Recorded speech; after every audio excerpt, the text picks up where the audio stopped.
I have to tell you one thing. For an ordinary person, inspiration is something that at times that inspiration bird comes and stands in front of him.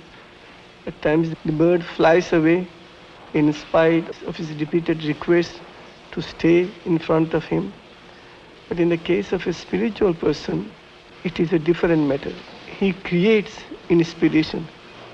He creates time of his own.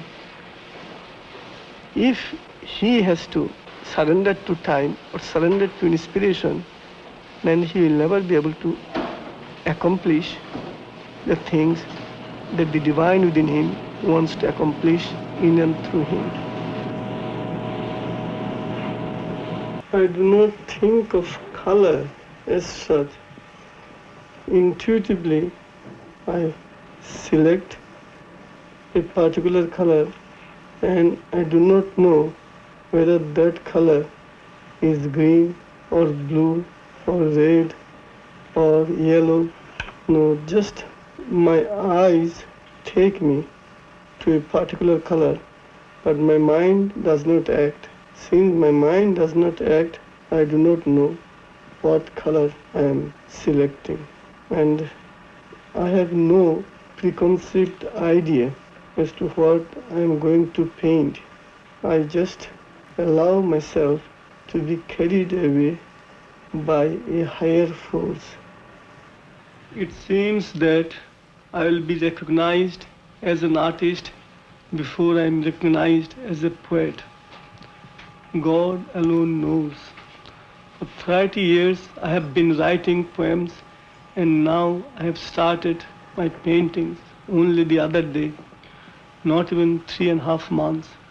Again, as in poetry, so in art, I offer the fruits to the Supreme devotedly.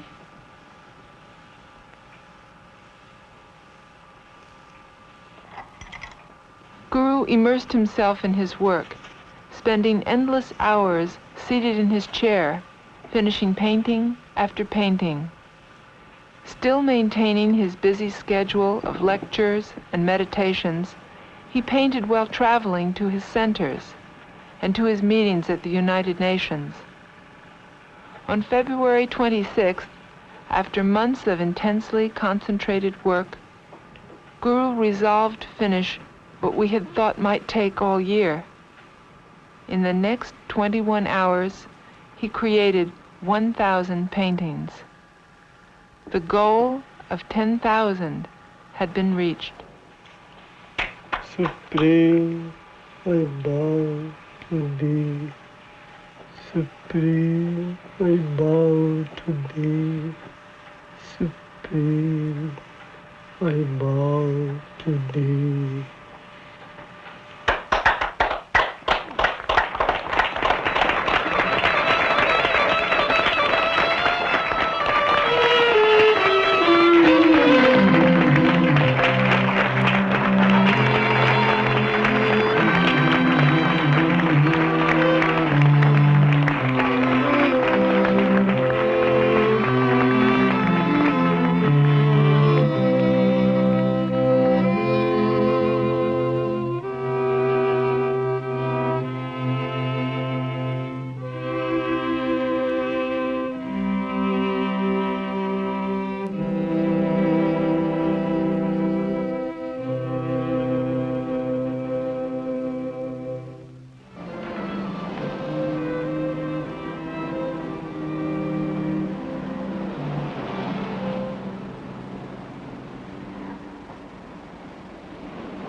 On March 31st, the Jarnakala Gallery was opened.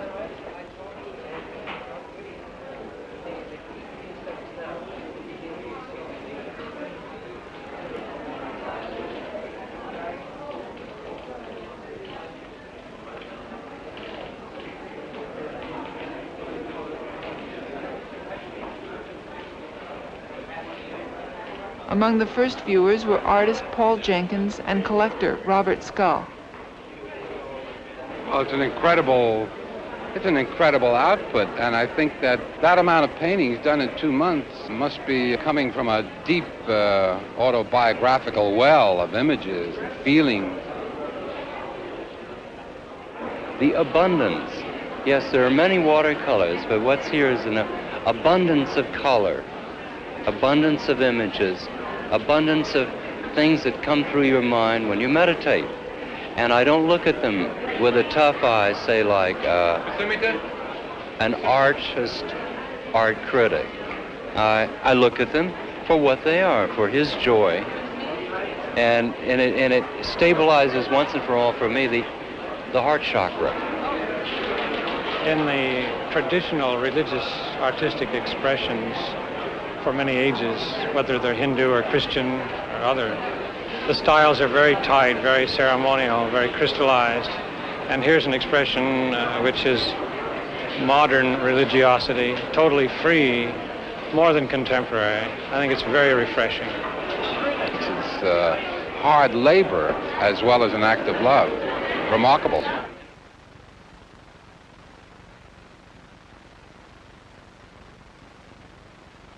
Everything is in seed form in the inner world first, and then only can it become manifested in the outer world.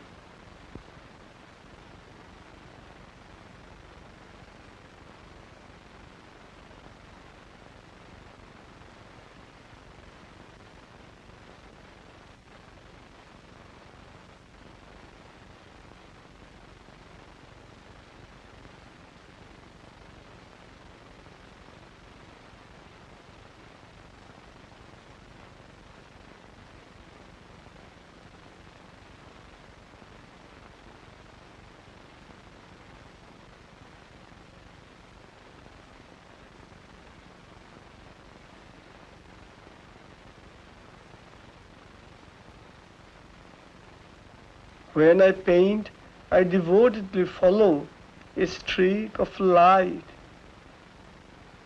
It is quite visible to me.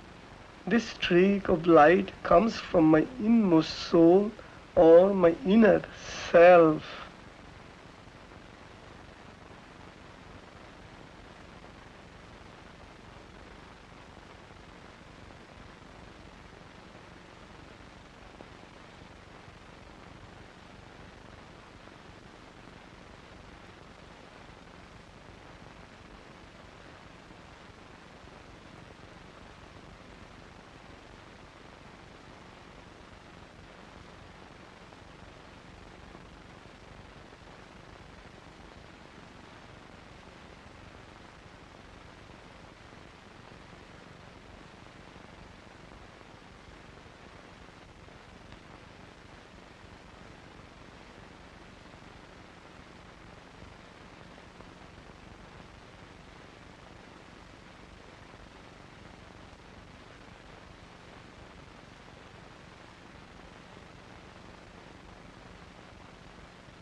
The supreme goal of art is self-discovery, or God realization, and life perfection. Life perfection is unconditional and constant surrender to God's will the will of the Supreme